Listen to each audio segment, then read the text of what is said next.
podcast is part of the Sports Social Podcast Network. Thanks for choosing this free Anfield Index podcast.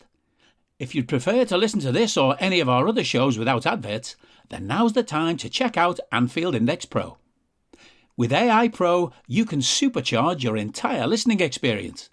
You'll not only get all of our podcasts without the ads, but you'll have them far faster with our quick publish feature available exclusively for subscribers.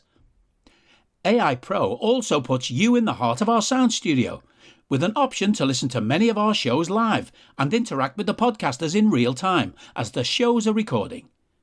Upgrading couldn't be easier. AI Pro is available on all popular podcast platforms, and we have our own apps for Apple and Android. Just head on over to AnfieldIndexPro.com and get started today.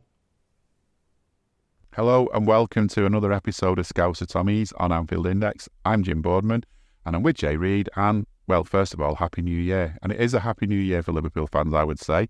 The sport that we use to distract us from the realities of life is how we sometimes talk about it. And, you know, the reality is decorations are coming down and the festive season's pretty much over, and yeah, back to reality, back to work, all the usual stuff. But, you know, the thing that distracts you from all that is football. And the reality for Liverpool is, well, they're looking down on everyone. They're at the top of the table, and well and truly. You know, you might argue the first half of the season wasn't perfect for Liverpool. Too many times where they've had to fight to come from behind after lacklustre starts to games, and, you know, points dropped against the likes of Arsenal and Manchester United, even Chelsea, that you think, looking back, could have been better. It doesn't matter with Liverpool at top of the table. There's a half of the season gone, and they started the second half, game 20, with, I would say, you know, a wonderful victory over Newcastle. Okay, there were a couple of bad moments, a couple of goals went against, but Liverpool won 4-2, and they were so hungry for that game, and it felt like they were hungry from the off. The atmosphere was amazing. We were at the game last night, Jay, and it was, I've not heard anyone complain about the atmosphere, and to me it felt like it was spot on. It was the 12th man, but, you know, we'll probably come to it later. It was 12 against 12. It feels like right now, Happy New Year to you as well, Jay. It feels right now that this is a happy time to be a Red. Yeah. You know, you couldn't ask for a better end / start to a year, New Year, whatever. You know, we had hopes and desires of being top of the tree for Christmas, but as it transpired, you know, Arsenal's 1-1 draw / victory at Anfield rendered them league champions, apparently. And they may have got a bit carried away with themselves over the Christmas period and sort of, you know, let themselves slip into a slump of 2 defeats to, you know, the man who can do no wrong in David Moyes. And yeah, another Everton former boss in Marco Silva. So, you know, nice one for the Blues of letting them good managers go.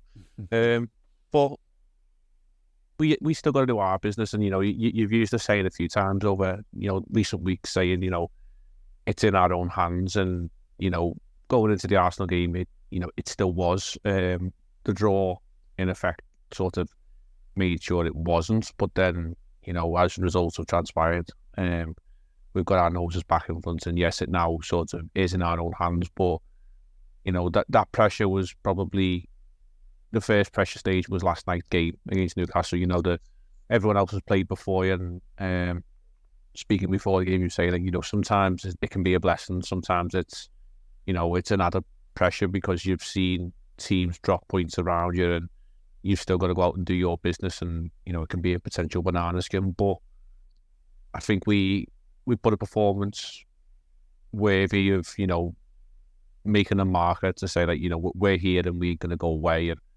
you know, on another night, we probably score 7 or 8 goals there. You know, the old inspired goalkeeper who's not really first choice anymore is brought in and has the game of his life. And we'll get on to questionable refereeing in a bit. But, you know, we still had to do the business, and that was an emphatic sort of performance in saying, you know, like, the last 2 home games have been draws against Arsenal and Man United, and we sort of did feel a bit shortchanged in those games. But off the pitch, the crowd was one of the best it's been for a long time. I think they added 7,000 seats, and there's still another 4,000, I think, to come in the Anfield Road Upper when that's fully functioning, which I think is on target for the end of January game against Chelsea. We will see. But where we were sat last night, you could hear that was a sort of a hotbed for the atmosphere, and at times it was the upper Anfield Road was inspiring the rest of the ground rather than the Cock doing, the original sort of we'll get the crowd going and everyone will follow us sort of thing. So it's nice to have that from both ends of the stadium. It reverberates around, and it makes for a hostile atmosphere, and we couldn't ask for more, other than maybe a few less errors sort of, or lack of positioning maybe in terms of conceding goals, and a bit more clinicality in terms of in front of goal. But there was a lot more positives to take from last night, where a couple of games ago we were sort of left saying, well, we could have done this, we could have started this guy, we could have maybe went for this approach, maybe this tactic. Where I think last night people will nitpick and say Darwin Núñez missed a few chances, but I'm of the impression he's creating the chances, and if he's not creating the chances, then the chances aren't there to be missed. And yes, it's not ideal that he's missing them, and we would like him to maybe have 5, 6, 7 more in the goal tally column, but he is a nuisance and he creates problems. And we are going to miss Mo Salah now, and Darwin Núñez plus other forwards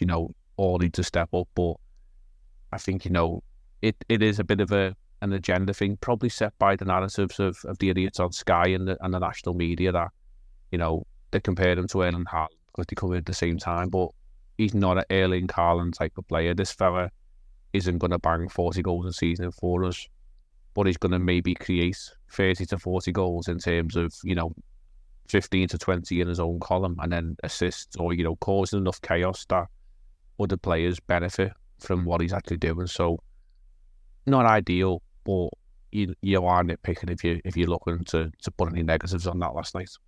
Yeah, and I mean you can pick any game. You can we bang on about how great Liverpool were. My generation bangs on about how great Liverpool were in the 70s, and certainly for me the 80s, my strongest memories. And I'll tell you now, if you sort of put a 90-minute match up from one of those times, not that there's much 90 minutes footage around probably, you'd see loads of bits where it went wrong, loads of bits where it didn't work out, loads of moments where the players we now rightly class as legends messed up, and that's what happens. And all players do it. And I always kind of go back to the example of Paul Walsh years ago playing for Liverpool, that he was a striker. So the narrative in the media is striker must score a goal. If striker doesn't score a goal for one game, you start asking questions, and every game that goes on, you start asking more and more questions, because that's all strikers do. And it wasn't true. I mean, it's great when they score. That's the main job. That's what you want them for.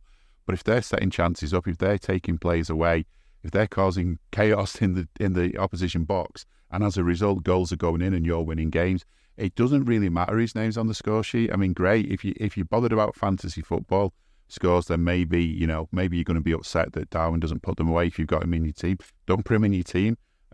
It's not fantasy football, it's real football. And that, I think last night, I mean, when he set Salah up, I honestly thought he was going to shoot, and I honestly thought shooting would have been the best policy, because one of the things that's wound me up in, maybe go back a few games ago, was we'd be having some great build-up play and all the rest of it. But then when it got to the final third, it was always felt like it was 1, 2, 3 passes too many, and you think, just have a shot, just try and score, because the chances are the keeper will parry it, it'll come out to someone else, we'll get the rebound in or something, or you might even score. And it just felt like it was always just one pass too many, and we were getting tackled, losing the ball, or, at least losing the momentum. And in that moment, just in that split second, I was thinking, oh no, he's passed it. And it was actually, especially when I look at the replays, it was by far the best choice was to pass it to Salah, who was just waiting for it. And he was unlucky as well, Núñez, that a similar thing happened to him the other way around, and he was just literally blocked off by that keeper who's just... I mean, let's face it, if it was a 0-0 last night, he'd have been man of the match, because I think I saw a stat, and it was something like the number of shots on target was like 36. Sorry, the number of shots was on like 36, 37 shots, and I don't know, so many on target. But the number of shots was a record for the season, equal perhaps at and this was sort of 10 minutes from the end, I think, when I saw this stat. I was really skimming through the replay.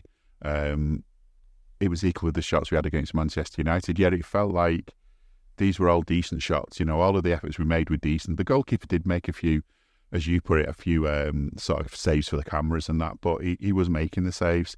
The atmosphere as well, yeah. What I liked about it was, Upper Annie Road starting some of the stuff going, and I think, I don't know, in days gone by there was a bit of competition. I always found if the other side of the ground started making the din, it was like the cop would kind of like join in and then quickly get their own song going, because it was like, how dare you get the songs going, that's our job. And so it would sort of be a bit of competition between different parts of the ground, which is in a good way. I don't know why we can't be in competition with opposition fans, other than, I don't know, you notice it depends on where you go. I couldn't really hear the Newcastle fans much last night. They were not loud, but they probably were if you were near to them. I don't think their noise carried to us. I'm sure they were noisy. And I did see one clip of a replay where one of them had the top off as well, the typical Newcastle fan thing. So maybe taking your top off makes you a bit quieter. But yeah, Nunez, I get what people are saying, and I'm sure there's going to come a point where he's going to start losing his place if he doesn't put the chances away. But, proper analysis of it, you might find that the chance wouldn't be there if it wasn't for him doing what he does, making the runs he does and all the rest of it. I knew he was going to be offside. Could tell that last night with that first one, but he didn't even seem to be as offside as much, did he? And that's been another one of the issues with him, that he was constantly being offside. I don't know. I mean, we were angry last night with the officials, and we probably have to get onto that in a sec. But he didn't seem to be running offside quite so much. He seems to be getting better at timing his runs. Yeah, I think there's the old saying, this lad's born offside, and I think at times it can be frustrating because it can be lack of concentration or awareness, however you want to address it, in terms of he can run a line and. If you're a forward, you're a young child coming through the game, you're taught to look along the line and bend your run. And I think sometimes, he's tried that and he's just gone ever slightly too early. Or there was a case last night, I thought, the one when he was offside for the goal. I think Jones held the ball, 3 yards too long. Yeah. He took a touch too many and then released it, and Nunez was already on his bike, and he was what? Let's say a shoulder offside or something like that, on another day, another set of referees' lines, he could have been ruled on, because we have seen these sorts of decisions sway. But, he's doing all the right things. And, if we just take it back to, the previous game against Burnley, he played a lot from the left and he got his goal from the left. And I think, Are you that person who has everything? The coolest merch and those must-have fan threads? Well, over at our Anfield Index shop, we've gone that extra mile when it comes to pimping up your Liverpool collection. From our popular range of bespoke design t-shirts, sweaters, hoodies and hats, to our signature edition mugs, prints and coasters, all provided with fast worldwide shipping. We have something for every red. We also stock official LFC merchandise and are licensed with the Premier League and UEFA to sell official iron-on shirt badges and sleeve patches. As a listener to this podcast, you can get 10% off everything with coupon code AIPRO10. Just head over to AnfieldIndex.shop or find us on Etsy by searching for Anfield Index. We could see maybe a rotation in tactics, because, he can be effective from the left, and there will now be the calls for Jota to get a run down the middle, because, he's been effective in his couple of sub-appearances. I am of the feeling that Jota is a lot more effective off the bench. I think at times when he starts, he can drift through a game, and yes, he's good for, that clinical finish, and he's probably the best finisher we've got out of the five in terms of in and around the penalty area. A half a sniff a goal, and it's usually in the back of the net. But at times, he can become very easy to mark, and we can be playing a game for 60, 70 minutes and he can just keep Jota at bay, because he won't cause too much chaos in terms of what Darwin Núñez does. So it's sort of a catch-22 situation, but there may be a an opportunity in a couple of weeks with Mo Salah at the AFCON where, you know, we might rejig the forward line. You might see Darwin Núñez from the wide position with Jota down the middle. And I don't think we've really seen much of that at all because, you know, it's either to be one or the other due to injuries or, you know, form or whatever. And, you know, we mustn't also forget Gakpo put in another good performance off the bench. Luis Diaz last night looked like the Luis Diaz of old, which we've missed. I got a small fear that since his old man's been released and he's come over here, that, you know, maybe the emotion of the whole situation has, you know, just been a little bit too much and, you know, a little bit draining, and it's affected his football. And I'm not aware whether his dad is still in Liverpool in England or whether he's, you know, gone back to Colombia or elsewhere. That's, you know, obviously a personal matter, but that was the first time, I think, in about 6-8 weeks we've seen, you know, the Luis Diaz that we've been, you know, wanting to see in the regular red shirt, because he came and he gave that impression, and, you know, recent circumstances have, you know, meant that maybe he's not been able to focus his mind fully on football. But as I said before, we need these lads to step up, and, you know, fingers crossed, touching wood, that we keep them all fit now over the next, you know, 5, 6, 7 weeks at least while Salah's gone. But, you know, ideally for the rest of the season, we could do with a little bit of luck in terms of the injury front, because we sadly seem to be picking them up on a sort of bi-weekly basis these days, and another one last night doesn't help that. No, and maybe that's something you speak about. You hear all the stuff about transfers, and we are in the transfer window now. Like, people have a tendency to look at the first 11 and think, how can I make the first 11 better? One of the ways you can make your first 11 better is making sure that your first 11 gets time off and, you know, doesn't play as many minutes, has better breaks between games. And, you know, I do wonder, the fact we've been sort of at the limit, like we've definitely had 11 outfield players, and we've tended to have about 4 subs that you would class as actual first team players for most games recently. We had more last night probably, but, you know, that then shows that there's so little room for rotation. We've got, in certain positions, we've not got an abundance of players. We've literally got 2 fullbacks left now, and one of them's playing kind of on the wrong side of the pitch. Although, like many players last night, he played out with his skin, Joe Gomez. But, you know, the lack of depth is what could end up costing us this season if we don't go all the way. And let's face it, you know, we don't want to be like Arsenal and get carried away. We still need to kind of take it one game at a time, but we're in such a good position, and it would be a shame if injuries did come along and ruin that for us, which is just something we've got to watch. And it's, you know, it's tempting to kind of keep players going. But, I mean, last night, McAllister comes back, first time we've seen him for a while after his injury, and literally, you know, as he's coming back, we've got Dominic walking around the long way with a hamstring injury. I get that. If he's a tactical sub, make them walk the long way around. If a player's clearly injured, for God's sake, have a bit of compassion and let him take a shortcut. I'm not sure you should always be making them walk all the way around in those circumstances. But that ref, I don't think, you know, I think if Dominic had had a leg missing at that point, he'd probably make him hop all the way around.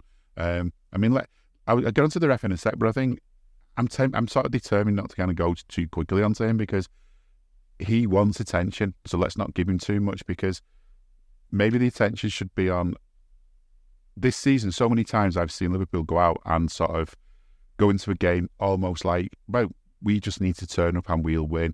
And let's be fair about it, a lot of the time it's happened that way, that they've just turned up and eventually they've won, but only after we've all gone crazy watching them struggle and, you know, not put chances away, not really get into it, take forever to get going, having a bit of a sucker punch, having to come back from behind after conceding.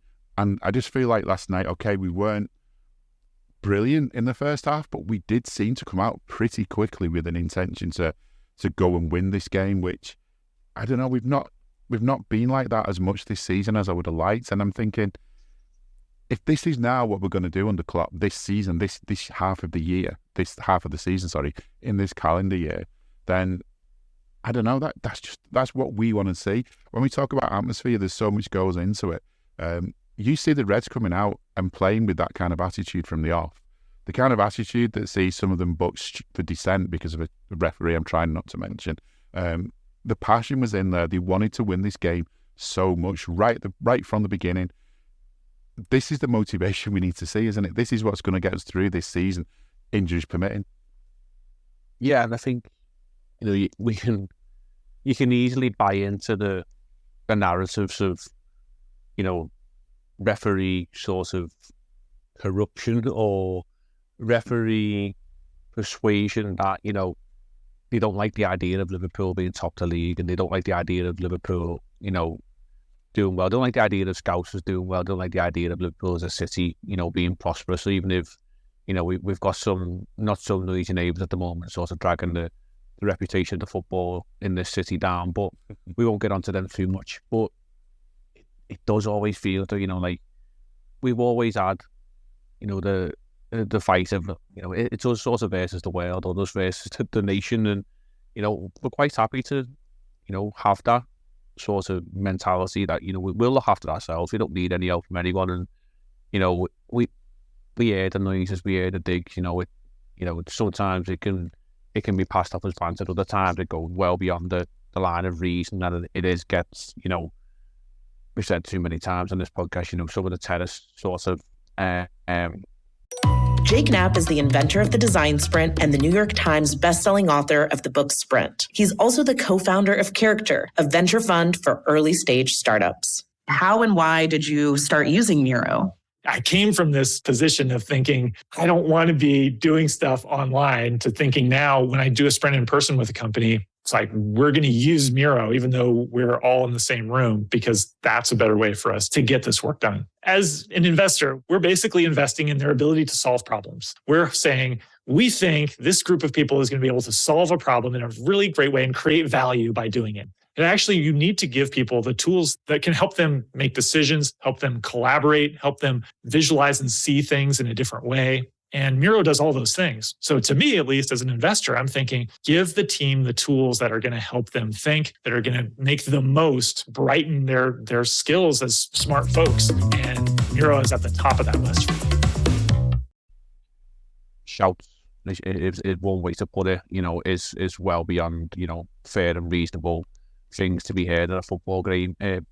So, we're kind of used to battling on our own and sort of standing up for ourselves, but it did sort of have that essence of feel as though last night it was, we weren't just playing Newcastle, we were playing, the officials, the elements weren't exactly on our favour. If Mikel Arteta was there, I'm sure he would have something to say about the rain, because heaven forbid the north of England can be wet for several months of the year. I just hope Arsenal haven't got any games in the northwest coming up. I hope he doesn't plan to go. I hope he doesn't plan to go to the Lake Districts or anything. He's stuffed then, isn't he? I mean, fortunately enough, we've got them this weekend in the FA Cup.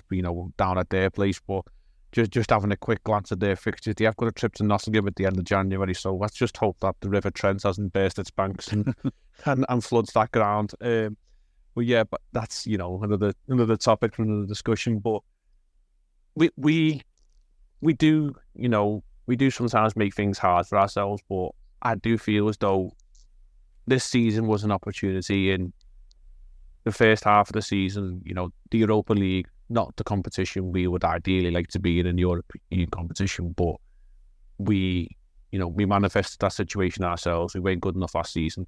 So that's the sort of the card you dealt with, but at the same time, it creates opportunity, A, for a trophy that Jurgen Klopp hasn't won, and B, you don't have to always, with all due respect, put your strongest lineup out every midweek or the 6 games through the first half of the season in that period, and battle for results. Because the caliber of opposition isn't always as strong as what you would face in the Champions League, even if Newcastle and Manchester United have been there this season, doesn't exactly buy into that statement. So we've allowed ourselves rotation, and yes, what you had said earlier on, the opportunity to keep our best 11, if that's what you want to call it, or maybe our better. Let's be honest, we've probably got about 17, 18 players who you could say at any given time would be in our best 11. Yeah. When fit, we've tried to keep them as fresh as possible, and the Europa League has allowed that, and therefore the knock-on effect is, we've been allowed to field a what we would call our stronger team in the league, and see the positives in results. And, you know, without touching too much on officials, we are a horrendous officials sort of performance away from being unbeaten this season in the Spurs game. And Yeah.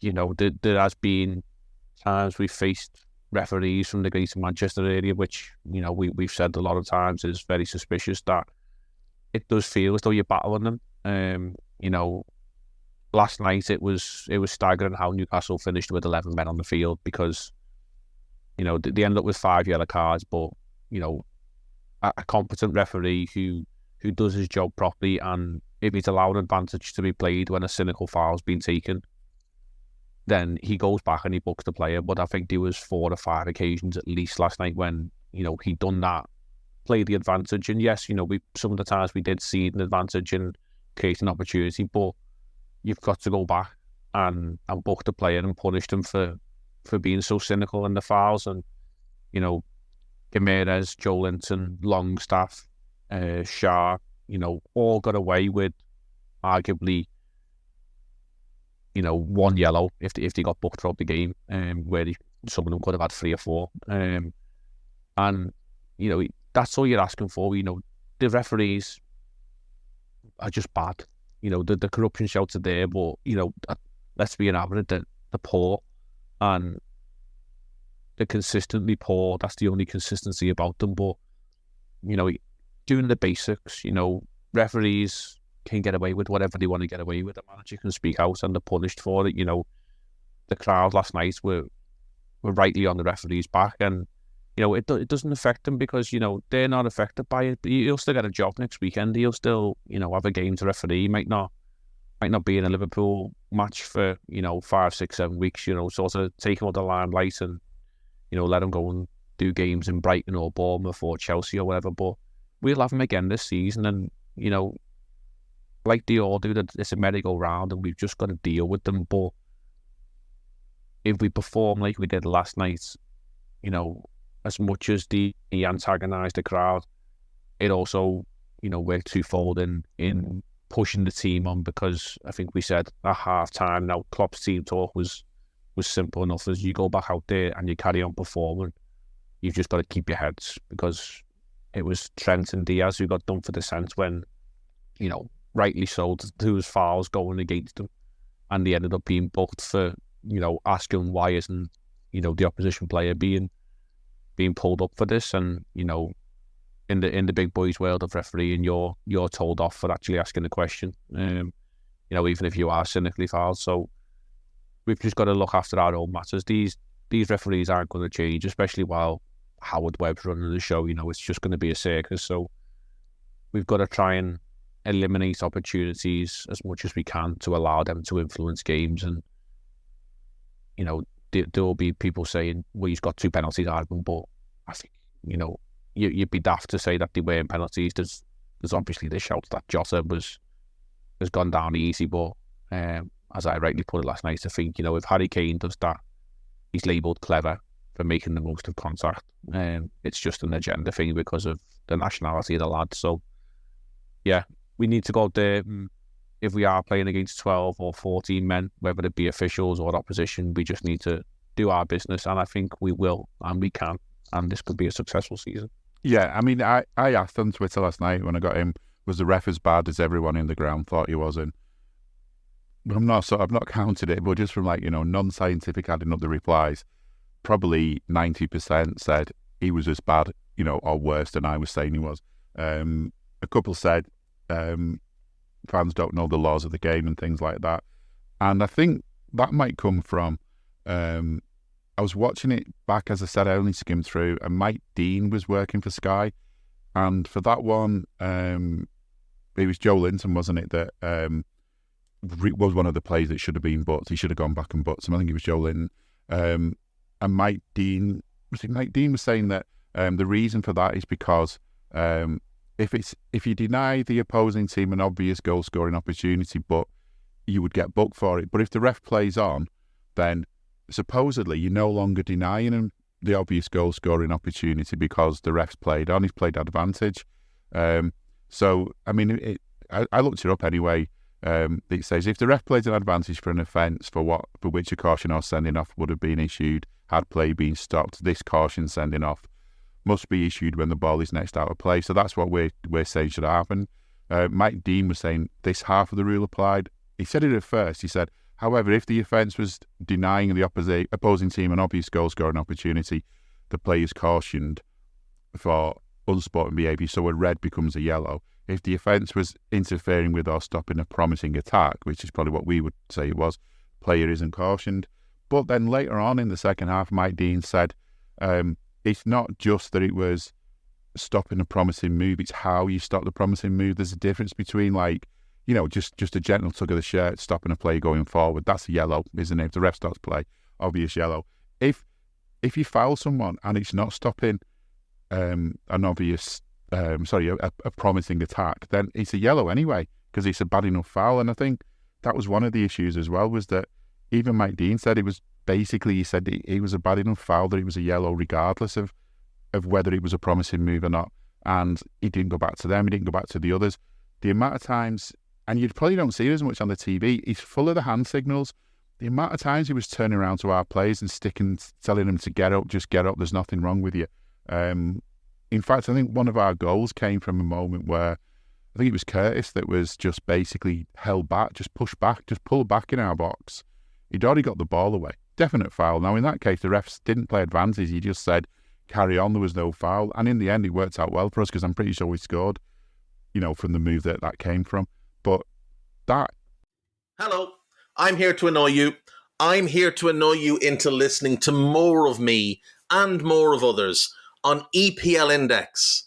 We don't just have the Anfield Index stuff. We've got EPL Index as well, which covers the entirety of the Premier League. And we have 3 podcasts and a whole bunch of really good writing on EPLindex.com. The podcasts are my own two-footed podcast, which is every day at 4 p.m, Monday through Friday, covering the whole league. We have A Tad Predictable, hosted by Tadiwa. You know Tadiwa, he does Anfield Index. He presents A Tad Predictable before every Premier League match week. And then Kevin DeVries and his crew on the EPL Roundtable, they're every week after the Premier League match week. So make sure you listen to everything we're doing on EPL Index and follow us there on Twitter at EPL Index. Thank you. Bye-bye. That's another example, time and time again. He was telling us to get up and get on with it. I was just looking at the stats, and this is according to the BBC stats, so apologies if they're not accurate to what other people have got. But on fouls, it was 16-15. So we got 16 fouls, they got 15 fouls. And some of the fouls they didn't have on their stats were because he played advantage, fair enough. He should have gone back for the cards. But the amount of fouls we got for just nothing, and the amount of stuff he let go. How Canate was basically left in a mud bath and there was no proper action dealt with that. It was just one thing after another. And really, the only thing I can kind of find to defend Taylor, and I've only skimmed through it, is that rule, his interpretation of that rule about not going back if it was at stopping a promising attack. Maybe you can get away with it. But that takes me back to what we've said all season and all last season. After a game, the ref should be coming out. Doesn't have to be like a grilling and loads of people, whether it's straight after the game or maybe the day after, given time for the Howard Webb to tell them what to say. Just come out and explain it. And if you come out and explain to us the reason you didn't go back for that yellow was because you didn't think it was bad enough as a yellow, and because you'd allowed play to go and you can't give him a yellow, explain it to us. Let us learn about the game. Let us learn all these laws of the game. Because if we're all wrong all the time, then at least we'll learn and we'll stop arguing, because we'll just know then, that's that type of thing, isn't it? Remember, if it's that type of thing, you don't do a yellow.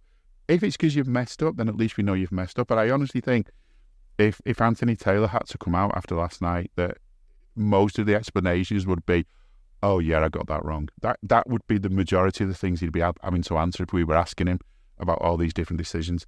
At least come out and answer some of them. I mean, there were so many last night. He'd have been there for an hour explaining them, but at least answer the major ones, at least explain the major ones.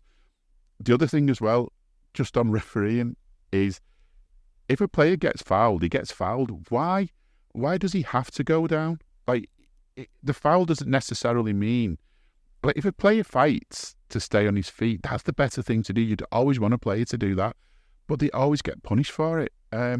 Looking to me at the replays, Jota was there was contact on Jota. He went down. He exaggerated how he went down, but he'd have gone down anyway. If anything, there's no the best way to tell the referee there's been contact is to fall over. And the one with Diaz that was criticised, I think he just lost his balance after the foul. But even that, the agenda on the commentary I was listening to, which was on Sky, was kind of from our friend from Manchester, Mr. Neville. Oh, that's terrible. It's just, it happens all the time. But as you say, there's a bit of an agenda against us. Harry Kane, as you say, wouldn't get it. Liverpool players do. But I just feel, this time has got to come now for refs to explain themselves. And dissent on that one, we sometimes compare football to rugby and we say how the refs are mic'd up and everyone can hear them all the way through the game if they're watching at home.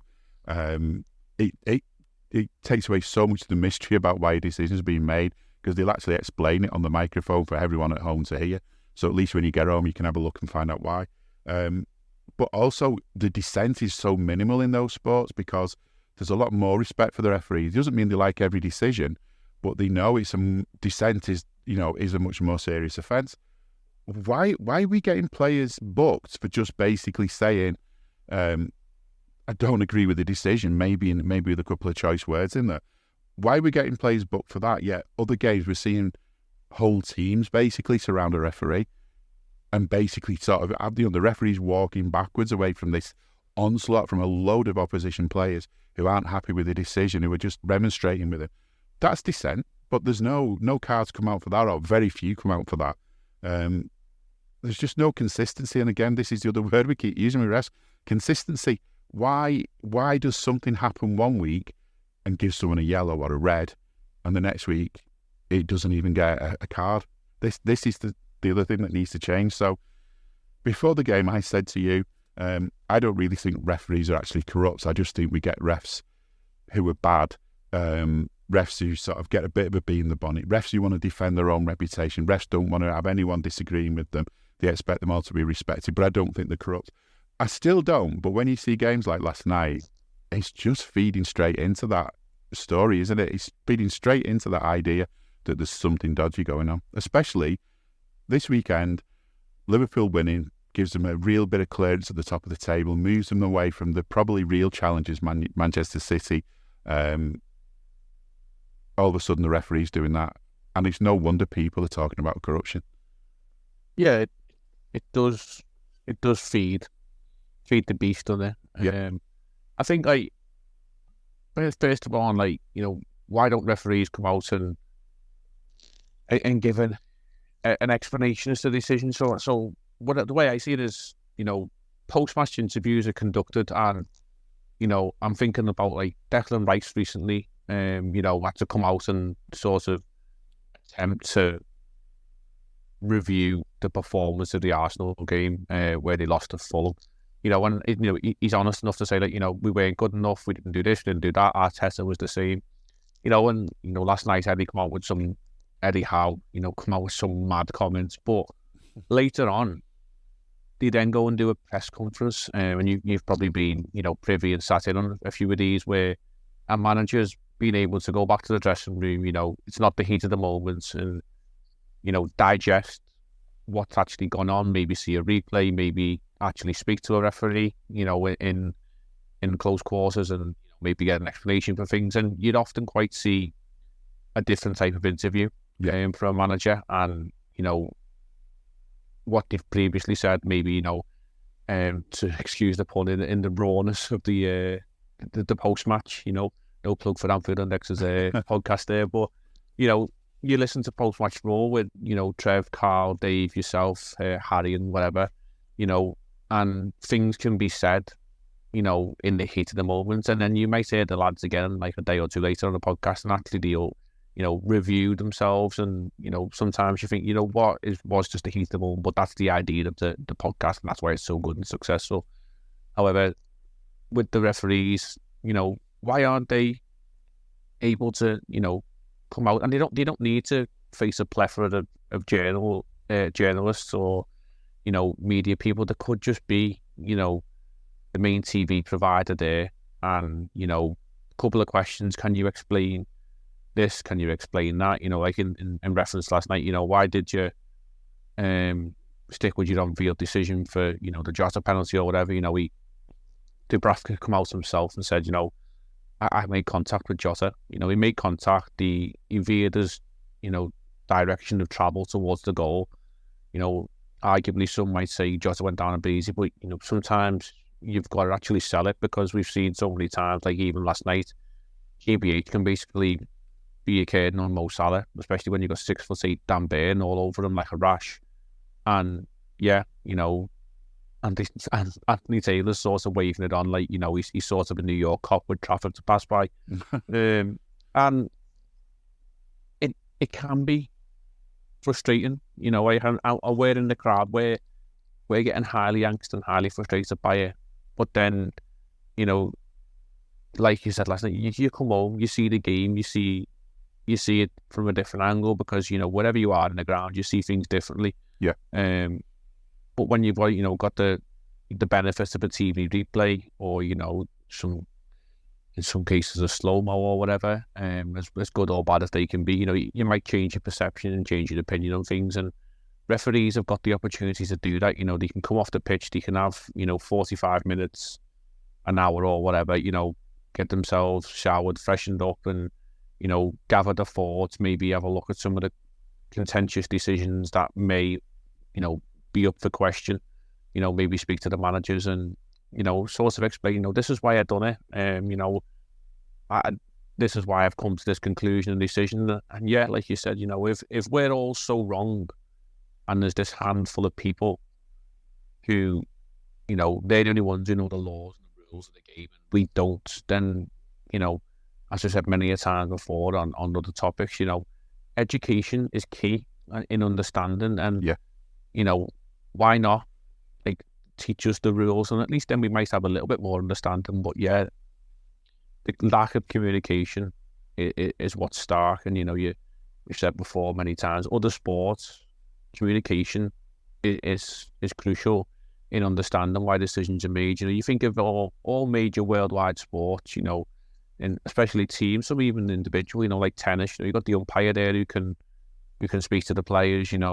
Cricket, American football, rugby, there's an official in charge, and quite often the mic'd up, or there's mics in close attendance where comments can be heard and explanations can be made. You think of cricket, and you hear the whole conversation between the third umpire and any sort of reviews and the umpire on field, and rugby's the same. Even other sports like boxing, you can hear the referee sort of telling the fighters, you need to do this, you need to keep your head up, break away, don't be holding on and stuff like that, enforcing the rules of the sport. Where with football, it's just all so private and so sort of conspicuous as to why they won't let us hear what's going on. And, arguably it's the biggest sport in the world in so many different ways. And yet it also feels so little, because it's so sort of in its own little bubble that it doesn't want to be meddled with, because, it might sort of take something away, where actually in just being a bit more transparent, it'll open it up so much more, and it'll make it so much more understandable to so many people. Because right now, in the last 5-10 years, especially, the last couple of years since VAR has been there, football has become so much more complicated for people to understand.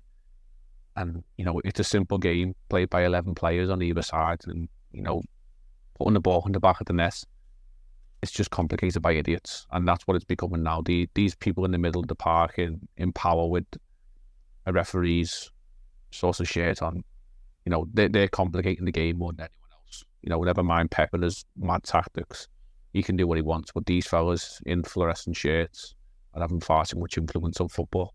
Yeah, and I honestly think one of part of it as well is like there's so they like the idea of having a bit of mystique around them, and I think they like the idea of being able to say to people when someone says, "Oh, why is refereeing so bad?" You can sort of imagine him at the referee convention saying, "Well, half the people who watch the game don't even know the laws of the game, so half the stuff they say is just nonsense anyway. And then they can basically use that to extend it to everything that they do that's wrong, to say, oh, it's probably just the fans not understanding the laws of the game. We probably did the right thing. And there's no need to explain it. I mean, you just mentioned all those sports. There's another sport, type of sort of motorsport, Formula One. I mean, that's a totally different kind of sport. And they actually had to hide what the officials were saying behind the scenes. That used to come out, but then it turned out that team principals were basically nagging the equivalent of the referee, if you like, to make certain decisions, and it ended up causing all kinds of uproar. So that doesn't happen now. But what they do is they produce like a little PDF after every event with listing quite a lot of the big decisions, and they might have called drivers or teams in to explain themselves, to hear both sides of a story, and then they'll say what the punishment is, and they'll say why, and it's in loads of detail, probably more detail than we need in football, but again, it's another example. And then you'll watch the coverage the next weekend, and all the people who are talking, all the sort of pundits, the ex-drivers, whoever they get on the TV shows and in all the reports online and all the rest of it, people might be discussing, oh, so that's why they did that. Well, that sounds a bit harsh. That rule needs to change or whatever. But they know what the reason for it was. They might not think it was a great, but at least they know. And that's the thing that winds me up. We're all arguing about what we think the referee did, why we think the referee did it. We don't know because they never explain themselves. It's just, it just needs a major change. And there's still definitely an element of trying to blame VAR for everything when, it's just another ref at the other side, isn't it, that's doing it. I think Mike Dean, one thing about Mike Dean was he was basically saying, the way he was talking about the Jota penalty was that it was a soft penalty, but there was contact. But as a ref, I think that's the bottom line, is it was a penalty, end of story. There was contact. Refs just have rules, and that's the thing. They've got rules and laws. They have those. That's what they do. They're not really allowed a lot of common sense, supposedly. Definitely on the dissent, though, I want to see every single player that complains about a decision for another team this season. I'm looking forward to Arsenal and City and Man United and West Ham and everyone having players disappearing, because they've had too many yellow cards by the end of the season because the amount of times they've questioned the referee's decision. Because I watched that back, and that's one of the examples. Watching the dissent, those two dissent decisions, unless the Sky cameras had missed something, they were not seriously remonstrating in a mad way. Trent had to be pulled away from the ref because he'd asked quite reasonably what was that all about. And then when he got the yellow, he was incensed. And Taylor's smug look that he'd managed to wind a Scouser up, that's what it looked like to us, didn't it? And on the TV, it didn't look any better. And again, it just takes us into that. Why are there so many refs from Manchester? Why do we seem to always get them? I don't know. I honestly think there might be some competition between Tierney and Taylor, but I've not known referees to be mentioned by name by the fans that much. And this season, that's happened with both of them. I think the Diaz one, it's, maybe a show of petulance or dissent, but, a bit of understanding for people and the cultures. English people can tend to be, a lot more mouthy and can look maybe aggressive, where, Latin Americans or some European cultures, people are more sort of displaying with actions of, you think of the Spanish or the Italian, the chef's kiss sort of thing, and, the pleading to the referee, or, the Latin South American sort of players can, the language barrier is a big thing. You've seen it with Bobby Firmino, who was in attendance last night with Fabinho as well, with Mustard. Yeah, did TV never notice Fabinho, did they?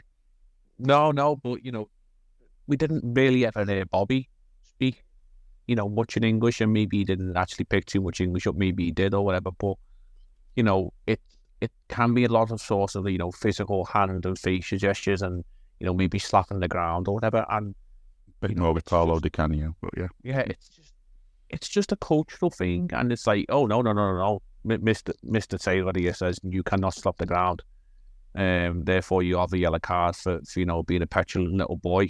And I'll tell other players to just wave on, as I say, you're passing traffic sort of thing, and it's more, on a human level, we need to understand, and, like, maybe Luis Diaz doesn't speak the best English, and, maybe Anthony Taylor can't actually, have an adult conversation with someone who doesn't speak the best of English, but, there's numerous players in our team who can translate. We've seen it on numerous occasions. I think it was Alisson the other day, actually, was having a conversation with Trent or Virgil, and then he was translating it to Darwin Núñez, because, it's easy to do that.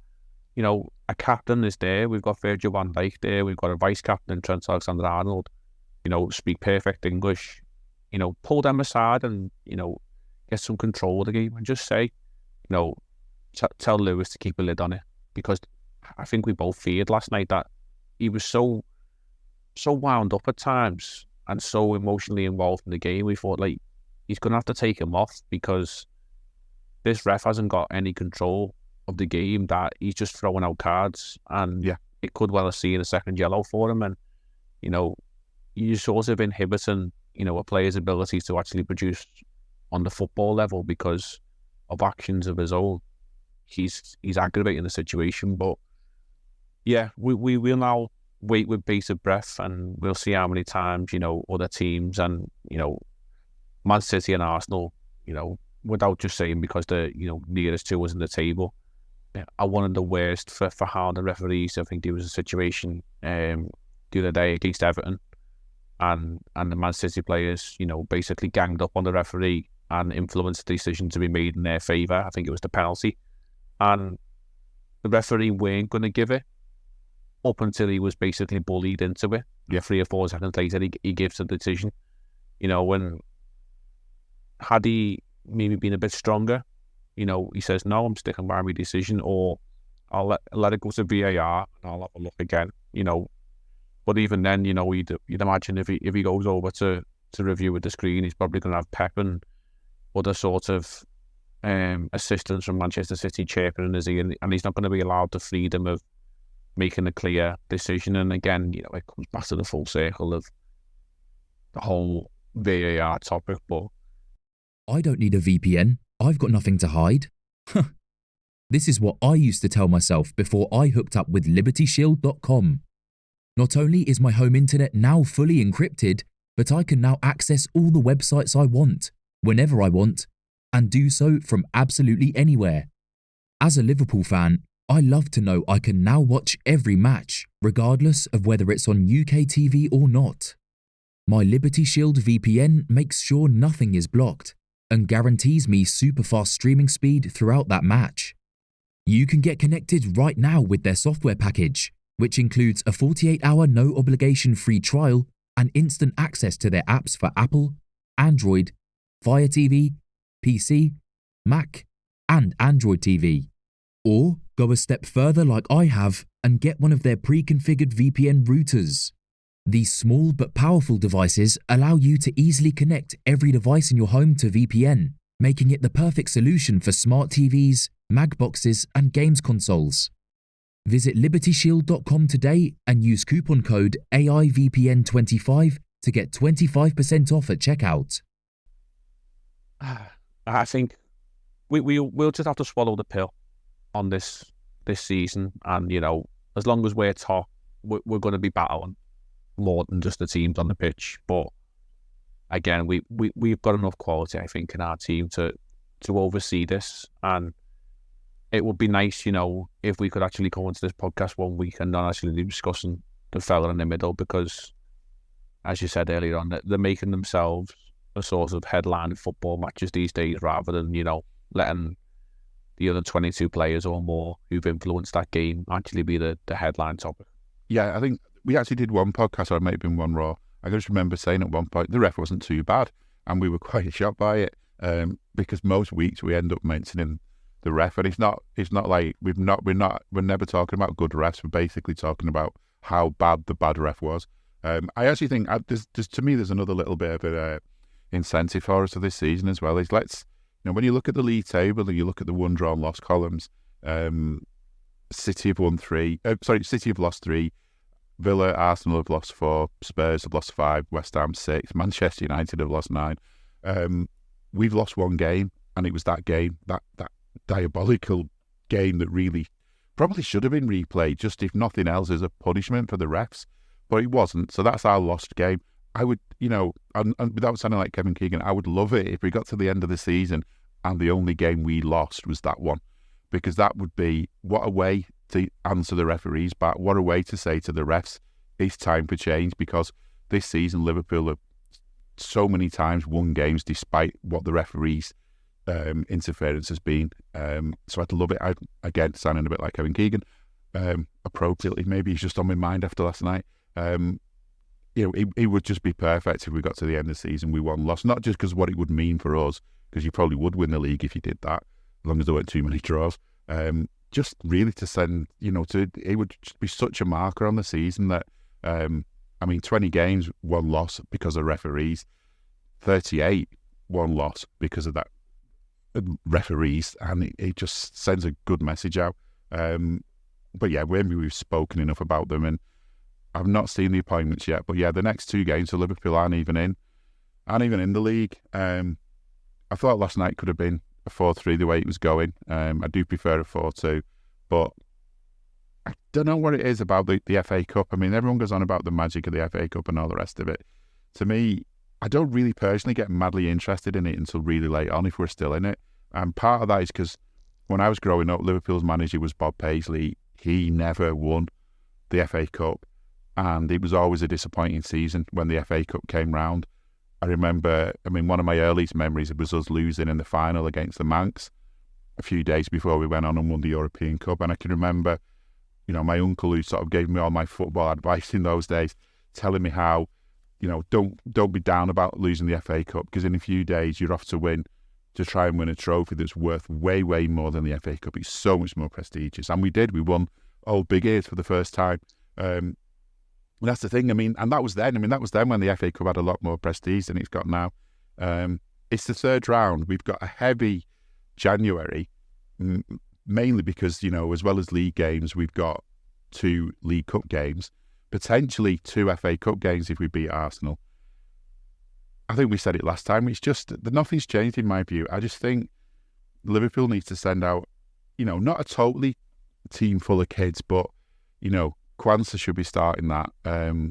We shouldn't be having Alisson in goal for that. We should be maybe letting Jota start that just so he gets a few minutes in him.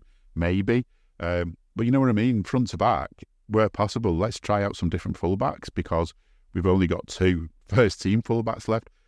To me, it just feels like, let them have it, and if we do that, maybe they'll have a dry pitch instead of being the pitch being full of Arteta's tears. So I just say, don't go for it on Saturday. Have a go, but not seriously.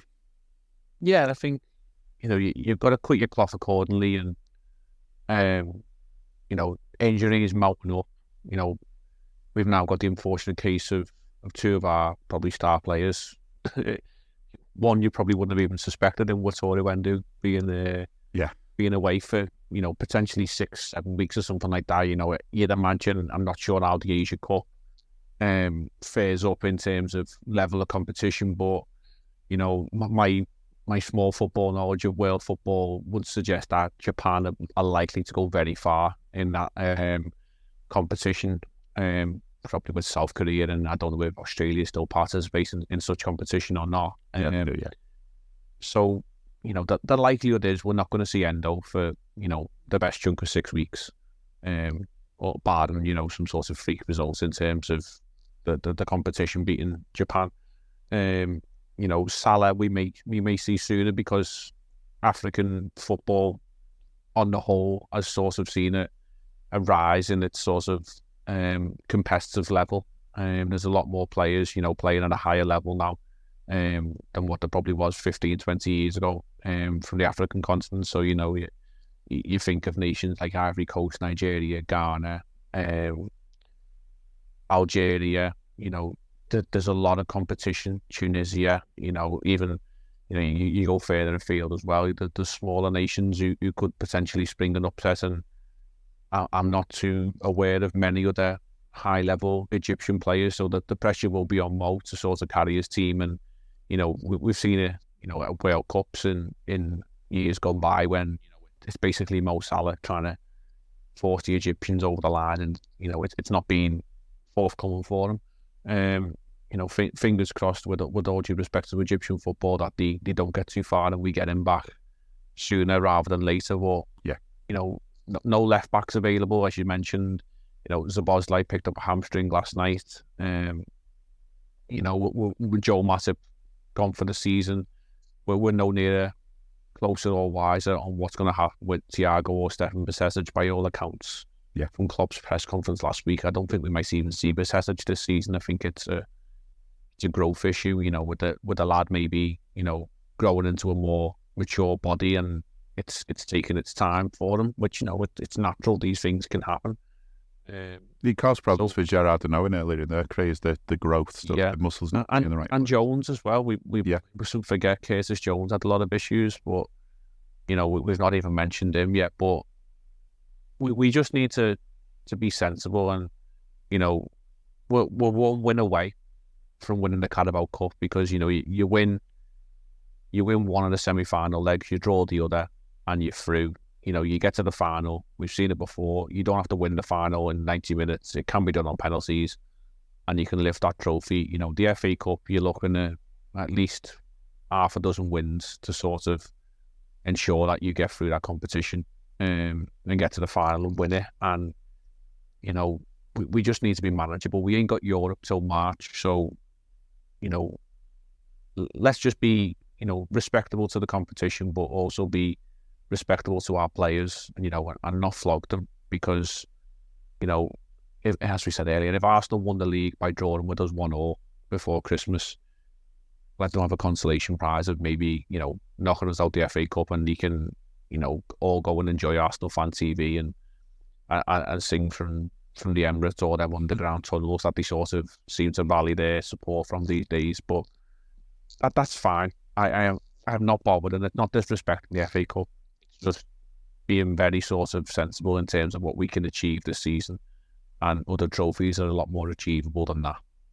Yeah, and I think, again, I'm trying not to fall into Kevin Keegan territory again. I need to go and get some help for this, but I'd just love to see the Arsenal reaction if we do lose, and how long it takes for them to realise that beating a reserve under 23 team, whatever we put out, doesn't mean that they're about to win the league. But watching that slow realisation is, they spend a week or a couple of weeks thinking that they're back, and they're back into everything because they've knocked Liverpool out of the cup. But you know what? Maybe they won't knock us out of the cup, because to be honest, there's so many of the kids that we've got in the side that are decent kids, and maybe I hope we get to see them get a go and get a proper, a proper try at being important for us, not just coming on for cameos. Maybe some of these young lads starting games and really showing what they can do. Giving us signs of something in the future. I never expected Kwanzaa to be the player he was so quick. I didn't, just didn't. But he's just taken every opportunity he's had really, really well. And he feels like there's a future star there, as long as he can keep his fitness and as long as his confidence doesn't go. Just quickly on the Asian Cup, I had a quick look. Japan are in the same group as Indonesia, Iraq, and Vietnam. So you'd hope they'd get through that group. I mean, some of the other groups, some of the teams in the other groups, we've got Saudi Arabia. I'm not sure how they're going to get on, because they can't just spend like £100 million on midfielders and forwards or whatever, can they? They've got to use their own. So that's going to be weird for them. There's also Qatar, China, this in different groups. Lebanon are in there. Australia are in there.